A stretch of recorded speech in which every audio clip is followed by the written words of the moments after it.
Welcome to மகிழ் மனம் vlogs. இன்றைக்கி நம்ம என்ன பார்க்க போகிறோன்னா தக்காளி குழம்பு எப்படி பண்ணுறதுன்னு பார்க்கலாம். அதுக்கு வந்து 3 மீடியம் சைஸ் ஆனியன், தக்காளி, ஒரு 4 தக்காளி எடுத்துக்கோங்க, கொஞ்சமாக பூண்டு, ஒரு 2 பச்சை மிளகாய் எடுத்து எல்லாம் நான் கட் பண்ணி வச்சுட்டேன், வாஷ் பண்ணிவிட்டு. இதில் வந்து சின்ன வெங்காயம் இருந்தால் இன்னும் ரொம்ப நல்லா டேஸ்ட்டாக வரும்.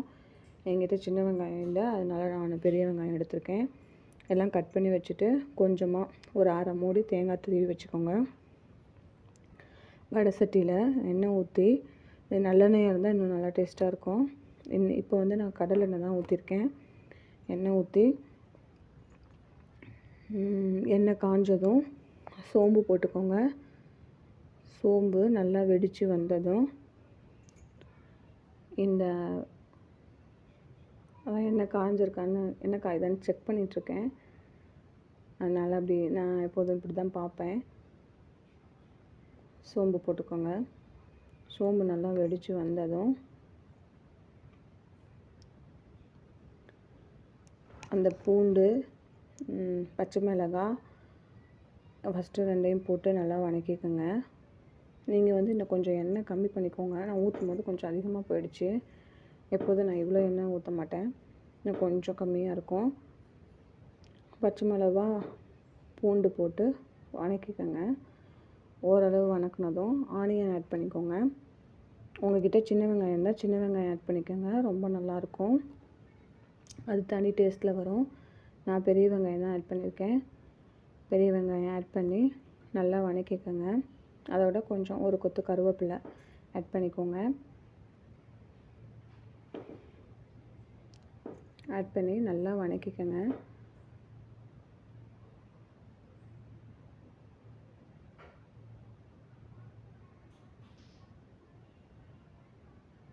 நல்லா வதக்கிட்டு அது வந்து ஒரு கண்ணாடி பதம் வர அளவுக்கு நல்லா வதக்கிக்கோங்க.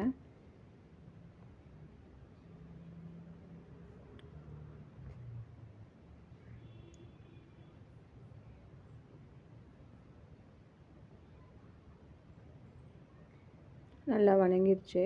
ஓரளவு வதங்கினதும், ஒரு கண்ணாடி பதம் அளவு வதங்கினதும் தக்காளி ஆட் பண்ணிக்கலாம். தக்காளி ஆட் பண்ணிவிட்டு நல்லா வதக்கணும்.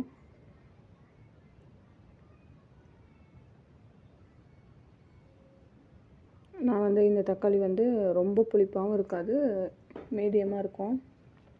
அது வந்து நார்மல் 4 தக்காளி ஆட் பண்ணியிருக்கேன். கொஞ்சமாக உப்பு ஆட் பண்ணிக்கோங்க வதங்கிறதுக்காக. கொஞ்சம் உப்பு ஆட் பண்ணி நல்லா வதக்கி விடுங்க. நல்லா அந்த ஆயிலில் கொஞ்சம் நல்லா வதங்கட்டும்.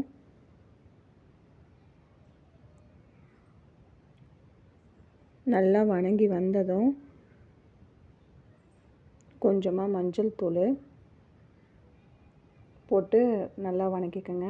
மஞ்சள் தூள் போட்டுட்டு தென் வந்து குழம்பு மிளகாத்தூள் போட்டுக்கோங்க. உங்கள்கிட்ட ரெட் சில்லி இருந்தால், நான் இதில் ரெட் சில்லி போடலை, ரெட் சில்லி பவுடர் இருந்தால் கொஞ்சமாக ஒரு அரை ஸ்பூன், 1/4 ஸ்பூன் போட்டுக்கோங்க. இதில் நான் போடலை. குழம்பு மிளகாத்தூள் நார்மலாக சாம்பாருக்கு பண்ணுற குழம்பு மிளகாத்தூள் தான் போட்டிருக்கேன். அது வந்து ஒரு 3 ஸ்பூன் போட்டிருக்கேன். எப்போதுமே நான் சாம்பார் இதுக்கு வந்து 3 ஸ்பூன் தான் போடுவேன். எங்களோட இதுக்கு வந்து கரெக்டாக இருக்கும். உங்கள்கிட்ட குழம்பு மிளகாத்தூள் இருந்தால், அது ரொம்ப காரமாக இருந்தால் உங்களோட காரத்துக்கு ஏற்ற மாதிரி பார்த்து போட்டுக்கோங்க. நான் 3 ஸ்பூன் குழம்பு மிளகாத்தூள் தான் போட்டிருக்கேன். வேறு எந்த கரம் மசாலா, வேறு எந்த மசாலாவும் ஆட் பண்ணலை. சிக்கன் மசாலா, கரம் மசாலா எதுவும் ஆட் பண்ணலை. ஒன்லி மஞ்சத்தூள், உப்பு, இந்த குழம்பு மிளகாத்தூள் இது தான் ஆட் பண்ணியிருக்கேன். தென் வந்து பூண்டு, நீங்கள் வந்து ஃபஸ்ட்டு ஸ்டார்டிங்கில் வந்து ஸ்பைசஸ்லாம் போட்டுறாதீங்க, ஒன்லி சோம்பு மட்டும் போடுங்க. இஞ்சி கூட போட வேண்டாம். இஞ்சி நீங்கள் அந்த ஸ்பைசஸ்லாம் போட்டால் குருமா டேஸ்ட்டுக்கு வந்துடும், அப்புறம் நல்லா இருக்காது. அது வந்து டேஸ்ட்டே வந்து குருமா மாதிரி போயிடும்.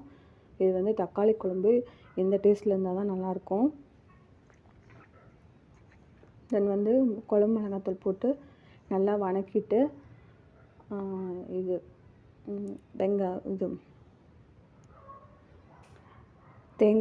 பூ துருவி வச்சதை கொஞ்சமாக எடுத்து போட்டுக்கோங்க. போட்டு ஒரு 2 வதக்கிட்டு அடுப்பை ஆஃப் பண்ணிடுங்க.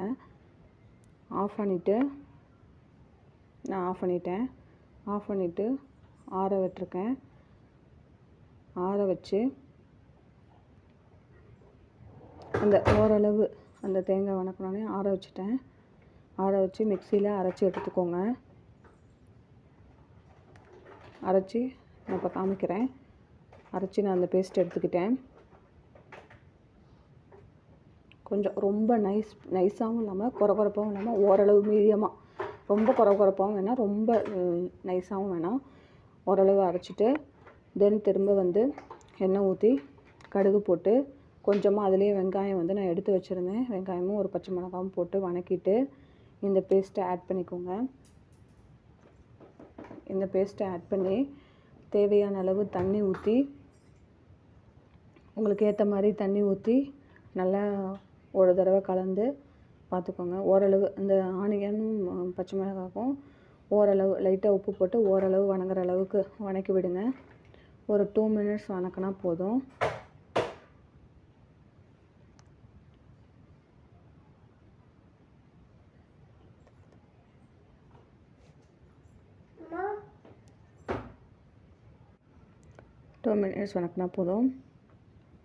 தென் அந்த பேஸ்ட் ஆட் பண்ணிக்கோங்க.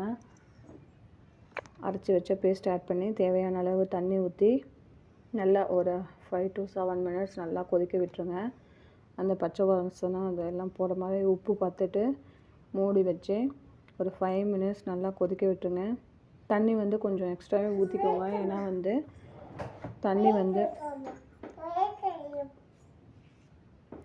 தண்ணி நீங்கள் வந்து ஓரளவு ஊற்றினா தான் அப்புறம் சுண்டி வந்தால் ரொம்ப திக்காகிடும். உங்களோட கன்சிஸ்டன்சிக்கு ஏற்ற மாதிரி தண்ணி ஊற்றிக்கோங்க. தண்ணி ஊற்றிட்டு நல்லா கொதிக்க விடணும். ஒரு 5 to 7 மினிட்ஸ் நல்லா கொதிக்க விட்டால் இந்த அளவுக்கு கொதிச்சிரும். கொதித்து ஒரு டைம் திறந்து கிண்டி விட்டுக்கோங்க. இன்னும் கொஞ்சம் சுண்டட்டும். நல்லா கொதித்து அந்த பச்சை வாசனைலாம் போயிட்டு டேஸ்ட் பண்ணி பார்த்துட்டு இறக்கிடுங்க.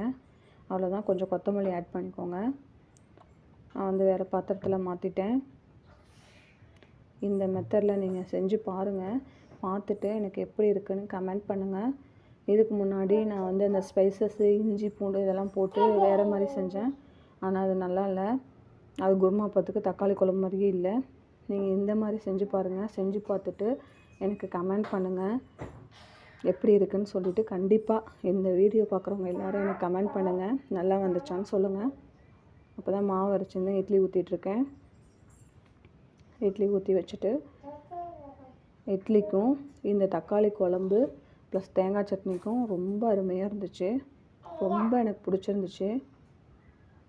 ரொம்ப டேஸ்ட்டாக இருந்துச்சு. இதே வந்து கொஞ்சம் சாதம் இருந்துச்சு, அதுக்கும் டேஸ்ட் பண்ணி பார்த்தேன். அவ்வளோ அருமையாக இருந்துச்சு. கண்டிப்பாக சொல்லுங்கள்.